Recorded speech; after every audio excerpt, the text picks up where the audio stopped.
Hi friends, ఈరోజు Andhra Pradesh legislative కౌన్సిల్లో ఒక ఆసక్తికరమైన చర్చ జరిగింది. జనసేన ఎమ్మెల్సీ నాగబాబు గారు రాష్ట్ర భద్రత, లా అండ్ ఆర్డర్, అలాగే పోలీస్ డిపార్ట్మెంట్ పనితీరుపై కొన్ని కీలక ప్రశ్నలు వేశారు. ముఖ్యంగా ఆయన అడిగినది, ఇటీవల రాష్ట్రంలో పెరుగుతున్న నేరాల గురించి ప్రభుత్వం ఏం చేస్తున్నది, మహిళా భద్రత, యువతపై జరుగుతున్న సంఘటనల విషయంలో ఎలాంటి చర్యలు తీసుకుంటున్నారు. ఇకపై హోంమంత్రి వంగలపూడి అనిత గారు తమ సమాధానంలో స్పష్టంగా చెప్పారు, ప్రజల భద్రతే మా ప్రభుత్వానికి అత్యున్నత ప్రాధాన్యం.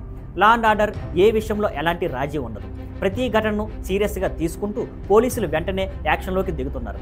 పోలీస్ డిపార్ట్మెంట్కి కావలసిన రీసోర్సులు, సపోర్ట్ అందిస్తున్నామని, ఆధునిక టెక్నాలజీ, సీసీటీవీ నెట్వర్క్స్ లాంటి చర్యలను పెంచుతున్నామని వివరించారు. సభలో ఈ ప్రశ్న సమాధానాలు చర్చనీయాంశమయ్యాయి. ఒకవైపు నాగబాబు గారి ప్రశ్నలు ఆందోళనను ప్రతిబింబిస్తే, మరోవైపు హోంమంత్రి సమాధానాలు ప్రభుత్వ దృక్కోణాన్ని చూపించాయి. పబ్లిక్ రియాక్షన్స్ కూడా ఆసక్తికరంగా ఉంది. చాలామంది సోషల్ మీడియాలో నాగబాబు వేసిన ప్రశ్నలు నిజంగా పబ్లిక్ వాయిస్ అని చెబుతుంటే, మరికొందరు హోంమంత్రి ఇచ్చిన సమాధానం స్పష్టంగా ఉంది, కానీ అమలు బలంగా ఉండాలి అని అంటున్నారు.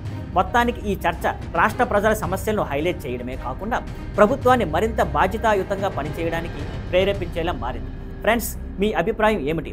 నాగబాబు ప్రశ్నలు బలంగా ఉన్నాయా, లేక హోంమంత్రి సమాధానం బలంగా ఉందని అనిపించిందా? కామెంట్స్లో చెప్పండి. మరిన్ని రాజకీయ అప్డేట్స్తో మళ్ళీ కలుద్దాం. See you on Skype Networks. Thank you for watching. Please like, share and subscribe.